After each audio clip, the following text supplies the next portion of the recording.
বউ থাকলে শালি বিয়ে করা জায়েজ কিনা দেখো, এটা কোনো প্রশ্ন? আমি মনে করলাম হয়তো আমার কাছে সিরকুট দেবে যে ভাই এই সঙ্গীতটা পরিবেশন করেন। বউ থাকলে শালি বিয়ে করা যায় কিনা, শালি এত ভালো লাগে কেন?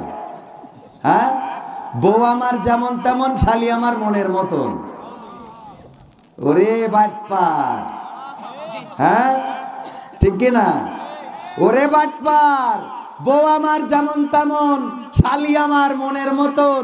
যদি এই হয়, ঈমান হারা হয়ে যেতে হবে। ঈমান থাকবে?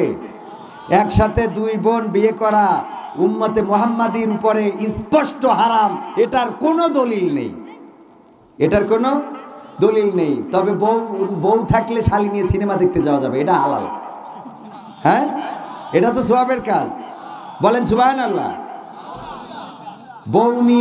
বউ থাকলে বউয়ের বোনকে নিয়ে সিনেমা দেখতে যাওয়া তো দূরের কথা, তার সাথে দেখা করা, কথা বলা যায় না,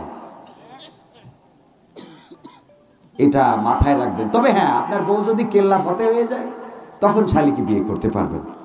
কেল্লা ফতে বলছেন তো, যদি মারা যায়। এজন্য অনেকেই আছে অপেক্ষায় থাকে বউ কবে মরবে। হ্যাঁ, এরা কি পদ্মা নদীর মাঝির কপিলা হয়েছে নাকি? কপিলারে ভালোবাসে না মালারে ভালোবাসে? পদ্মা নদীর মাঝি ইন্টারে পড়েছেন না অনেকেই? ইন্টারে আছে না পদ্মা নদীর মাঝি? পদ্মা নদীর মাঝির ওখানে পরকীয়া শেখানো হয়। এই জন্য আমাদের দেশে এখন প্রশ্ন করে বউ থাকলে কি শালি বিয়ে করা যাবে? পাকামো পাইছি। দুই ভাবে করতে পারবেন। এক, যদি স্ত্রী মারা যায়, তাহলে দ্বিতীয় হলো যদি কোনো কারণে স্ত্রীর সাথে সম্পর্ক ছিন্ন হয়ে যায়। যখন সম্পর্ক ছিন্ন হয়ে গেছে তখন ওই স্ত্রীকে পুনরায় আপনাকে নেওয়ার অধিকার নেই যতক্ষণ না অন্য জায়গায় বিয়ে হচ্ছে, ঠিক কিনা?